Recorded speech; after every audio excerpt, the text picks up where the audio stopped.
Pemirsa, pencarian terhadap sejumlah ABK KM Liberty 1 terus dilakukan. Basarnas Bali terus melakukan penyisiran di kawasan Laut Bali Utara, mulai dari Celukan Bawang hingga perairan Tejekule.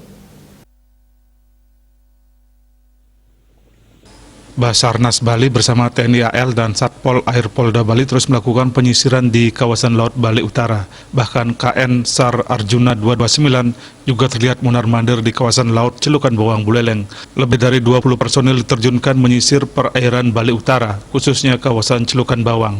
Pencarian difokuskan di Celukan Bawang mengingat di lokasi ini ada 2 penemuan korban ABK. Salah satu korban ditemukan dalam keadaan sudah meninggal. Hingga hari keempat pencarian, tim gabungan belum menemukan barang-barang dari kapal tersebut maupun korban KM Liberty 1 lainnya. Komang Yuda, Bali TV.